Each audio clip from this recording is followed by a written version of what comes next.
നമ്മളൊരാളെ വിട്ടുപോയി sir, driver വാസുവിന്. അതുകൊണ്ട് പ്രയോജനമൊന്നുമില്ല. അയാൾ എന്ത് പറയാൻ?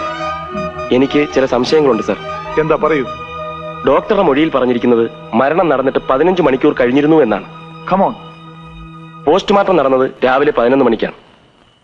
അപ്പോൾ മരണം സംഭവിച്ചിരിക്കേണ്ടത് തലേ ദിവസം രാത്രി ഉദ്ദേശം 8 മണിക്കായിരിക്കും. കുമാരപുരം പഞ്ചായത്തിൽ രാത്രി 9:30 മണിവരെ മഴ പെയ്തിരുന്നു. സ്റ്റേഷനിൽ ആ സമയത്ത് ഞാൻ ഡ്യൂട്ടിക്കുണ്ടായിരുന്നു. 9:30 മണിക്ക് മഴ തീർന്നതിന് ശേഷമാണ് ഞാനും PC ബാലകൃഷ്ണൻ നായരും കൂടി ഊണ് കഴിക്കാൻ പോയത്. 8 മണിക്ക് ഓമനെ ആത്മഹത്യ ചെയ്തിരുന്നെങ്കിൽ ഡെഡ് ബോഡിയിലും വസ്ത്രങ്ങളിലും മഴത്തുള്ളി തെറിപ്പിച്ച ചെളിയുടെയും മറ്റും പാടുണ്ടാകേണ്ടതായിരുന്നു. കൂടാതെ രക്തം മഴവെള്ളത്തിൽ കലങ്ങി ഒഴുകിക്കിടക്കുമായിരുന്നു. ഓമനയുടെ മരണം ആത്മഹത്യയല്ല എന്നാണ് എന്റെ അഭിപ്രായം. ആ ഡോക്ടർ എന്തൊരു ചതിയാ ചെയ്തത്. ഇനി അത് പറഞ്ഞിട്ട് എന്ത് കാര്യം? അല്ല, നിങ്ങൾ ആ ഡോക്ടർ വേണ്ട പോലെ കണ്ടില്ലേ? പിന്നെ അയാൾ ജോണിക്കുട്ടിയുടെ ക്ലോസ് ഫ്രണ്ടാ. എന്നാ കാശിന്റെ കാര്യത്തിൽ ഞങ്ങൾ ആ ഫ്രണ്ട്ഷിപ്പ് കാണിച്ചിട്ടുമില്ല. എന്നിട്ടും ആ നായന്റെ മോൻ ഇങ്ങനെ ചെയ്തല്ലോ. അല്ല, ഈ SP ആളെങ്ങനെയാ? വീഴുവോ? വീഴും വീഴും. നിങ്ങൾക്ക് എന്താ വല്ല ഭ്രാന്തുണ്ടോ? കേസിന്റെ കാര്യത്തിൽ ഇനി IG അല്ല മന്ത്രി ഇടപെട്ടാലും ശരി, പോയി പണി നോക്കാൻ പറയുന്ന ആളാണ് SP പ്രഭാകർ വർമ്മ. തൊപ്പി പോയാലും പുല്ലാണെന്ന് കരുതുന്ന ആളായത്. മിസ്റ്റർ നാരായണൻ, ഞാൻ ഒരു കാര്യം പറഞ്ഞേക്കാം. വർമ്മ ഇവിടെ ഉഴുതുമറിക്കും. തലനാരിഴ കീറി അയാൾ തെളിവെടുക്കും. തൂങ്ങുമെന്നുള്ള കാര്യം ഇപ്പോഴേ എഴുതി വെച്ചു. പിന്നെ പൂജപ്പര ജയിലിലെ കൊതുകടി കൊള്ളാനുള്ള യോഗം ജാതകത്തിലുണ്ടെങ്കിൽ അത് അനുഭവിച്ചല്ലേ പറ്റൂ. അല്ല, താനിതൊക്കെ പറഞ്ഞ് എന്നെ ഭയപ്പെടുത്തുന്നത് എന്തിനാ? ഞാൻ ആരെയും പേടിപ്പിക്കുന്നില്ല, ഉള്ള കാര്യം പറഞ്ഞെന്നേ ഉള്ളൂ. നരകം. ഇതിനെന്താ ഒരു പോം വഴി? അതും താൻ തന്നെ ഒന്ന് പറ. വർമ്മ ഈ കേസിൽ ഇടപെടരുത്. എത്രയും വേഗം അയാളെ ഈ കേസിൽ നിന്ന് ഒഴിവാക്കണം. അതിപ്പോ എങ്ങനെയാ? നേരെ വിട്ടോ തലസ്ഥാനത്തേക്ക്. നിങ്ങൾക്ക് അവിടെ ആവശ്യം പോലെ സേവകരൊക്കെ ഉള്ളതല്ലേ. പിന്നെ ഒരു കാര്യം, മണിപ്പേഴ്സിലോ ഹാൻഡ് ബാഗിലോ ഒന്നും കാശ് കൊണ്ടുപോയിട്ട് ഒരു കാര്യവുമില്ല. ചാക്ക് തന്നെ കരുതിക്കൊള്ളാൻ പറയാം ഔസേപ്പച്ചനോട്. അപ്പച്ചാ, പോലീസ് വരുന്നു.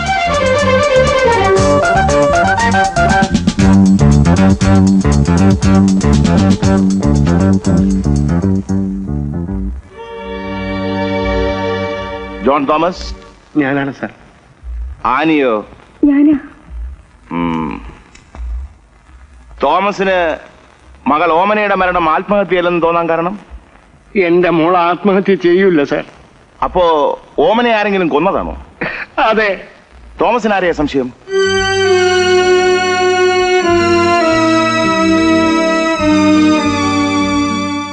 സണ്ണിയാണോ? അതോ ഔസേപ്പച്ചനെ? അതോ രണ്ടുപേരെയുമോ? എനിക്കറിയില്ല സാർ. സ്ത്രീധനത്തിന്റെ പേരിൽ വല്ല പ്രശ്നം ഉണ്ടായിട്ടുണ്ടോ?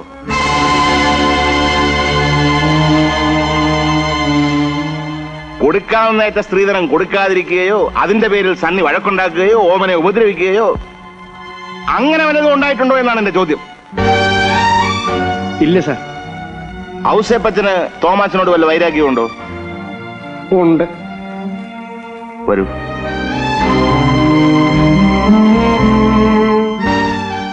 എന്താ കാരണം? ഔസേപ്പച്ചന് ഒരു അത്യാവശ്യം വന്നപ്പോ ഞാൻ സഹായിച്ചു. എനിക്ക് അത്യാവശ്യം വന്നപ്പോ ഞാനത് തിരിച്ചു ചോദിച്ചു. ഔസേപ്പച്ചൻ അത് ഇഷ്ടപ്പെട്ടില്ല. ഇഷ്ടപ്പെട്ടില്ല എന്നതിന്റെ അർത്ഥം വൈരാഗ്യം എന്നല്ലല്ലോ. പക്ഷെ അവിടെ മുതലാണ് ഞങ്ങൾ തമ്മിലുള്ള ബന്ധത്തിന് അകൽച്ച തുടങ്ങിയത്. പിന്നീട് എന്റെ മോളെ കാണാൻ പോലും അയാൾ അനുവദിച്ചില്ല. അവളുടെ ഒരു എഴുത്ത് പോലും ഞങ്ങൾക്ക് വന്നിട്ടില്ല. ഇതെപ്പോഴാ സംഭവിച്ചത്? ഒരു 6-7 മാസമായി. 6-7 മാസമായി അല്ലേ? ഔസേപ്പച്ചനും തോമാച്ചനോട് വൈരാഗ്യം ഉണ്ടായിരുന്നെങ്കിൽ ഓമനയെ തിരിച്ചയക്കാമായിരുന്നു. അല്ലെങ്കിൽ തോമാച്ചനോട് നേരിട്ട് വൈരാഗ്യം തീർക്കാമായിരുന്നു. അല്ലാതെ ഓമനയെ കൊന്നുകൊണ്ട് ആർക്ക് എന്ത് പ്രയോജനം? ഈ മരണം ഒരു ആത്മഹത്യയാക്കി തീർക്കാൻ സാറിന് എന്താ എത്ര നിർബന്ധം? തോമാച്ചനോട് ചോദിക്കുമ്പോൾ തോമാച്ച ഉത്തരം പറയുക, നിന്നോട് ചോദിക്കുമ്പോൾ നീ ഉത്തരം പറയുക. മനസ്സിലായില്ലേ? മുമ്പൊരിക്കലും ഓമൻ ആത്മഹത്യ ചെയ്യാൻ ശ്രമിച്ചതല്ലേ? അതോ അതും ആരെങ്കിലും വിഷം കൊടുത്ത് കൊല്ലാൻ ശ്രമിച്ചതാണോ? ഓമനയ്ക്ക് കുഞ്ഞുങ്ങൾ ഉണ്ടാവില്ല അല്ലേ? ഇല്ല. അതിനവൾക്ക് വിഷമം ഉണ്ടായിരുന്നോ? വിഷമം ഉണ്ടാകാതിരിക്കും സാർ. ആ കാരണം കൊണ്ട് ഓമന വല്ല അബദ്ധവും? എനിക്കറിഞ്ഞുകൂടാ.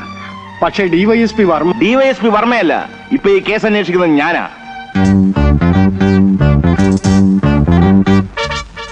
നിങ്ങൾക്ക് ഇനി എന്തെങ്കിലും പറയാനുണ്ടോ?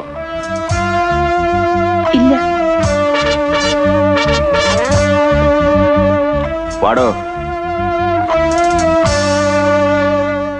മരിച്ചവരോ മരിച്ചു. ഇല്ലാത്തൊരു കൊലപാതകത്തിന്റെ പേരും പറഞ്ഞ് ജീവിച്ചിരിക്കുന്നവരുടെ സ്വൈരം കൂടി കിടത്തണോ തോമാച്ച?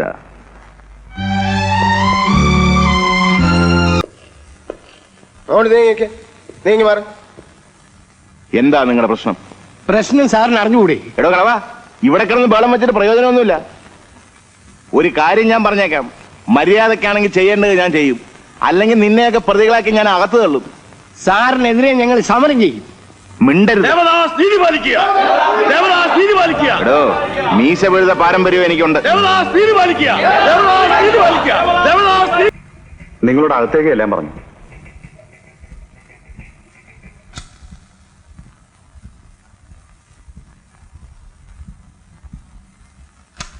ഇരിക്കൂ. ഈ ഹർജിയിൽ പറഞ്ഞിരിക്കുന്ന തോമസ് നിങ്ങളാണോ? അതെ സാർ. ഈ കേസ് CBI അന്വേഷണത്തിനായി സുപ്രീം കോടതിയിൽ നിന്നും ഉത്തരവായിട്ടുണ്ട്. അന്വേഷണം ആരംഭിക്കുന്നതിന് മുമ്പ് നിങ്ങളോട് ചില കാര്യങ്ങൾ ചോദിച്ചറിയണമെന്നുണ്ട്. അതിനാ വരാൻ പറഞ്ഞത്.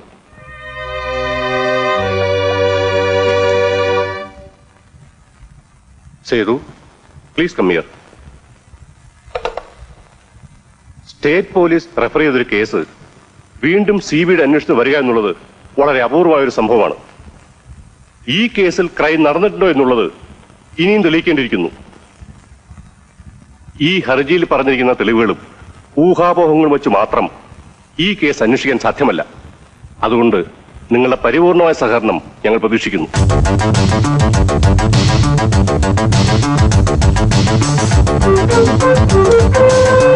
Mr. Sethu, you are deputed for the inquiry of the Omanas case. Thank you sir. Mr. Sethuramaiyer, DYSP CBI, ഇദ്ദേഹമാണ് ഈ കേസ് അന്വേഷിക്കാൻ പോകുന്നത്. ഇത് തോമസ്, അദ്ദേഹത്തിന്റെ മകൾ ആനി, കംപ്ലൈനൻസ്. സേതുവിന് നിങ്ങളോട് എന്തൊക്കെയോ ചോദിക്കാനുണ്ട്. സേതു, പ്ലീസ് ടേക്ക് സർ, വരൂ. സാർ, എന്നെ എങ്ങനെയെങ്കിലും രക്ഷിക്കാം. ഞാൻ ചോദിക്കുന്ന ചോദ്യങ്ങൾക്ക് നിങ്ങൾ സത്യമേ പറയാവൂ. ഞാൻ സത്യമേ പറയൂ സാർ. വരൂ. ശരി.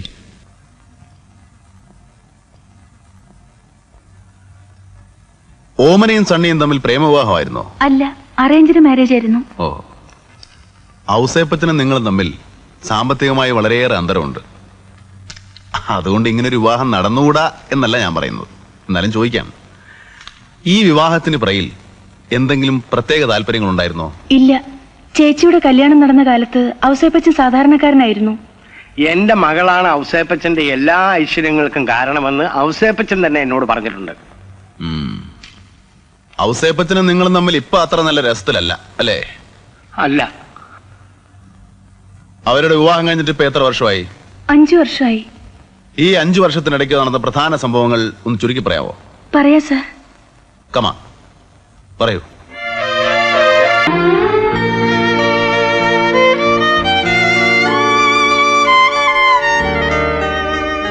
മോളകത്തേക്ക് പോ.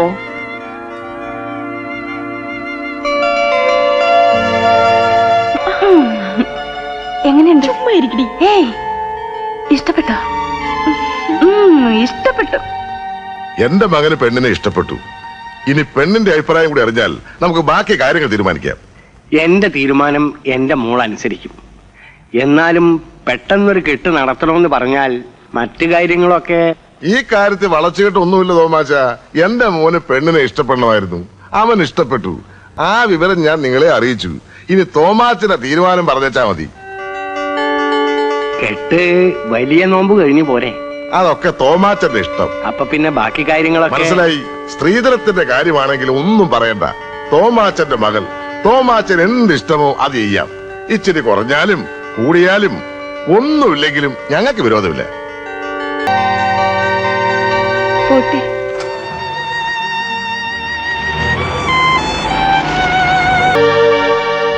വിവാഹത്തിന് ശേഷമുള്ള അവരുടെ ജീവിതം സന്തോഷം നിറഞ്ഞതായിരുന്നു.